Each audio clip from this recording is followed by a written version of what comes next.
जब मंगरे प्रसाद का बेटा नौकरी करने के लिए बॉर्डर पे चला गया तो मंगरे प्रसाद की बहू अपने घर पे अकेली रहने लगी। और जब भी मंगरे प्रसाद अपनी जवान बहू को देखता था तो उसके मन में लड्डू फूटने लगते थे और वो उसको कहीं ना कहीं ठोकने के बारे में सोचने लगता था। समय बीतते जा रहे थे। एक दिन मंगरे प्रसाद अपने कमरे में बैठा हुआ था और उसकी बहू खाना बनाकर जब उसके कमरे में लेकर आई तो फिर मंगरे प्रसाद ना जाने किस मूड में था और फिर वो अपनी बहू को अपने बिस्तर पर लिटाकर उसके साथ उसके इंजन की सर्विसिंग करने लगा।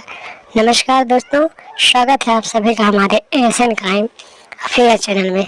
दोस्तों, एएसएन क्राइम अफेयर चैनल को आप सभी लोग सब्सक्राइब कीजिए, वीडियो को लाइक कीजिए और वीडियो को ढेर सारा शेयर भी कीजिए। मंगरे प्रसाद की उम्र लगभग 55 साल थी। उसका एक बेटा था जिसका नाम सुरेश था। सुरेश की उम्र लगभग 28 साल थी। सुरेश बॉर्डर पर नौकरी करता था, यानी कि आर्मी में था। और जब सुरेश की शादी हुई तो उसकी पत्नी भी घर आकर रहने लगी। और सुरेश की पत्नी इतनी खूबसूरत थी कि उसे जब मंगरे प्रसाद देखता था तो उसके मन में, उसके मुंह में पानी आ जाता था और मंगरे प्रसाद मन ही मन अपनी बहू को ठोकने के बारे में सोचता रहता था। इसी तरीके से दिन बीतते जा रहे थे और सुरेश की एक दिन बॉर्डर से ऑर्डर आ गया कि तुम्हें ड्यूटी पे जाना है। और शादी के करीब 15 दिनों बाद जब सुरेश ड्यूटी पर बॉर्डर पे चला गया तो फिर मंगरे प्रसाद का बल्ले बल्ले हो गया और फिर उसने सोचा कि किसी न किसी दिन अपनी बहू का वो गेम बजाएगा। इसी तरीके से दिन बीतते गए और रोज रात को जब मंगरे प्रसाद काम से वापस आता था तो अपने रूम में जाकर लेट जाता था और फिर उसकी बहू खाना बनाती थी और खाना लेकर उसके कमरे में जाती थी और फिर मंगरे प्रसाद खाना खाता था और फिर अपनी बहू से प्यार भरी बातें करता था और फिर सो जाता था। मंगरे प्रसाद अपनी बहू के पीछे पीछे लाइन लगा चुका था कि जब भी मौका मिलेगा तो वो उसका गेम बजाएगा। इसी तरीके से दिन बीतते जा रहे थे और एक दिन की बात है, मंगरे प्रसाद खेत से काम करके वापस आया और फिर वो अपने कमरे में जाकर लेट गया और अपने मोबाइल में कुछ 61-62 वाली वीडियो देखने लगा।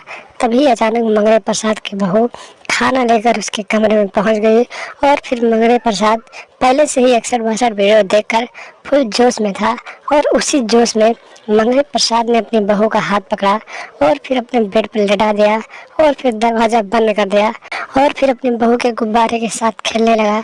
और देखते ही देखते मंगरे प्रसाद ने अपनी बहू के बॉर्डर को क्रॉस कर दिया और फिर उसका अच्छे से गेम बजा डाला। इसी तरीके से समय बीतते गए और मंगरे प्रसाद की जो बहू थी उसका पति जब घर पे नहीं रहता था तो वो भी अपने ससुर का साथ देने लगी और फिर अपने इंजन की सर्विसिंग करवाने लगी। इसी तरीके से ससुर और बहू का खेल चलने लगा और करीब इन दोनों का ये खेल करीब 8 महीने बीत गए। 8 महीने के बाद सुरेश छुट्टी लेकर घर आया और फिर जब 8 महीने के बाद सुरेश घर आया तो उसने देखा कि उसकी पत्नी प्रेग्नेंट है। जब उसने देखा कि उसकी पत्नी प्रेग्नेंट है तो उसने सोचा मैंने तो ऐसा कुछ नहीं किया, तो फिर आखिर ये कैसे प्रेग्नेंट हो गई। उसके बाद सुरेश ने अपनी पत्नी से इस बात के बारे में जानकारी ली तो उसकी पत्नी ने बताया कि ये सब आपका ही किया धरा है। उसके बाद में सुरेश को अपनी पत्नी के ऊपर शक होने लगा और फिर सुरेश भी अपनी पत्नी को देखने लगा कि आखिर वो किससे बातचीत करती है और किससे मिलने जाती है। जब सुरेश रात को सो जाता था तो उसकी पत्नी जो थी आधी रात को उठती थी और अपने ससुर मंगरे प्रसाद के कमरे में चली जाती थी और पूरी रात उसके साथ अपना गेम बजवाती थी। और एक दिन रात के 2 बजे सुरेश ने अपनी पत्नी और अपने पिता को एक साथ रंगे हाथों पकड़ लिया और जब इन दोनों के गेम के बीच में आया तो फिर मंगरे प्रसाद ने साजिश रचकर अपने बेटे सुरेश की हत्या करवा दी और फिर अपनी बहू को लेकर घर से फरार हो गया। तो दोस्तों, सावधान रहें, सतर्क रहें और ऐसी मानसिकता रखने वाले लोगों की पहचान करें, उनसे दूरी बनाकर रखें और लगातार हमारे साथ बने रहें। चैनल को सब्सक्राइब कर लें और हमेशा देखते रहें एएसएन क्राइम अफेयर।